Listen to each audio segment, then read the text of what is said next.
السلام علیکم ورحمۃ اللہ وبرکاتہ نحمده ونصلی علی رسول الکریم اما بعد فاعوذ باللہ السمیع العلیم من الشیطان الرجیم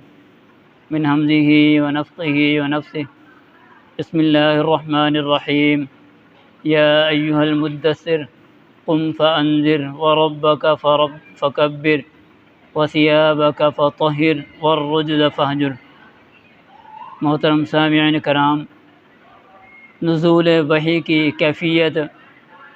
اس حوالے سے انشاءاللہ العزیز آج 2 حدیث میں بیان کریں گے۔ حضرت جابر بن عبداللہ رضی اللہ تعالی عنہ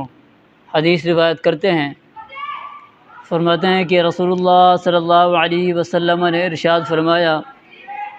کہ میں ایک دن ایسے چلا جا رہا تھا راستے کے اندر، تو اچانک میں نے آسمان سے ایک آواز سنی، فرفعت بصری، تو میں نے نگاہ اٹھا کے نظر اٹھا کے اوپر کی طرف دیکھا، فَإِذَا الْمَلِكُ الَّذِي جَاءَنِي بِحَرَاءَ جَالِسٌ عَلَى كُرْسِيٍّ بَيْنَ السَّمَاءِ وَالْأَرْضِ، تو میں کیا دیکھتا ہوں کہ وہ فرشتہ جو میرے پاس غار حراء کے اندر آیا تھا پہلی وحی لے کر، اور جس نے مجھے دبوجا تھا، جس نے مجھے بھینچا تھا، وہ فرشتہ جو ہے ایک کرسی کے اوپر بیٹھا ہوا ہے آسمان اور زمین کے درمیان۔ آپ علیہ الصلوۃ والسلام فرماتے ہیں کہ میں نے جب اس کو دیکھا، فرعبت منہ، تو میں اس سے ڈر گیا، مجھے خوف آنے لگا۔ تو آپ علیہ الصلوۃ والسلام ارشاد فرماتے ہیں کہ پھر میں گھر لوٹا، فقلت زملونی زملونی، میں نے گھر والوں کو کہا کہ مجھے چادر اڑا دو، مجھے چادر اڑا دو۔ تو اس وقت آپ علیہ الصلوۃ والسلام ارشاد فرماتے ہیں کہ میرے اوپر سورۃ المدثر کی ابتدائی آیات اتری کہ یا ایہا المدثر قم فانذر وربک فکبر وثیابک فطہر والرجز فہجر۔ آپ علیہ الصلوۃ والسلام ارشاد فرماتے ہیں کہ جب یہ وحی میرے اوپر اتری، فحامی الوحی وتتابع، اور اس کے بعد پھر وحی گرم ہو گئی اور مسلسل وحی آنے لگی۔ اس سے پہلے ورقہ بن نوفل کی وفات کے بعد آپ علیہ الصلوۃ والسلام کے اوپر وحی کا جو سلسلہ تھا کچھ عرصے کے لیے رک گیا تھا، منقطع ہو گیا تھا۔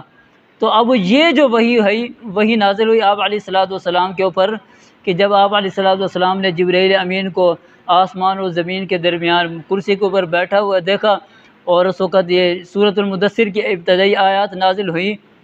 تو ان آیات کے نازل ہونے کے بعد پھر مسلسل آپ علیہ الصلوۃ والسلام کے اوپر وحی کا نزول شروع ہو گیا۔ اور دوسری حدیث ابن عباس رضی اللہ تعالی عنہ حدیث روایت کرتے ہیں کہ آپ علیہ الصلوۃ والسلام کے اوپر جب وحی کا نزول ہوتا تھا تو آپ علیہ الصلوۃ والسلام کو اس وقت سخت مشقت اٹھانی پڑتی تھی، بڑی دقت کا سامنا کرنا پڑتا تھا آپ علیہ الصلوۃ والسلام کو، اور اس وجہ سے آپ علیہ الصلوۃ والسلام جو ہے جب وحی کا نزول ہوتا آپ علیہ الصلوۃ والسلام کے اوپر تو آپ ساتھ ساتھ پڑھتے جاتے، ہونٹ ہلاتے جاتے آپ علیہ الصلوۃ والسلام اس وحی کے نزول کے ساتھ، تاکہ جو فرشتہ جو ہے آپ علیہ الصلوۃ والسلام کو اللہ کا پیغام سنا رہا ہے، اللہ کا پیغام بتا رہا ہے، تو آپ علیہ الصلوۃ والسلام اس کو یاد کر لیں۔ جب اللہ رب العالمین نے اپنے پیارے پیغمبر جناب محمد رسول اللہ صلی اللہ علیہ وسلم کی یہ حالت دیکھی کہ آپ پریشان ہیں اور جلدی جلدی پڑھنے لگ جاتے ہیں، آپ مشقت اٹھا رہے ہیں، تو اللہ رب العالمین نے قرآن مجید اتارا، آسمان سے یہ آیت اتاری، لا تحرک به لسانک لتعجل به ان علینا جمعہ وقرآنہ، کہ اے پیارے پیغمبر جناب محمد رسول اللہ صلی اللہ علیہ وسلم، آپ جو ہے اپنی زبان کو حرکت نہ دیا کرے وحی کے نزول کے وقت، آپ اس لیے جلدی کرتے ہیں تاکہ میں اس کو جلدی جلدی یاد کر لوں، آپ نے ایسا نہیں کرنا۔ ان علینا جمعہ وقرآنہ، اے نبی یقیناً اس قرآن مجید کو جمع کر دینا اور پڑھا دینا یہ ہمارے ذمے ہے، اس لیے جب آپ کے اوپر وحی کا نزول ہو اس وقت آپ نے خاموشی کے ساتھ اس کو سننا ہے۔ فَإِذَا قَرَأْنَاهُ فاتبع قرآنا، اور جب آپ کو وہ پڑھا چکیں پھر آپ نے اس کے پیروی کرنی ہے، پھر بعد میں پڑھنا ہے۔ اس وقت جب آپ کے اوپر وحی کا نزول ہو رہا ہو، اس وقت آپ نے فاستمع وانصت، اس وقت آپ نے خاموشی اختیار کرنی ہے، غور کے ساتھ توجہ کے ساتھ سننا ہے، مشقت نہیں اٹھانی،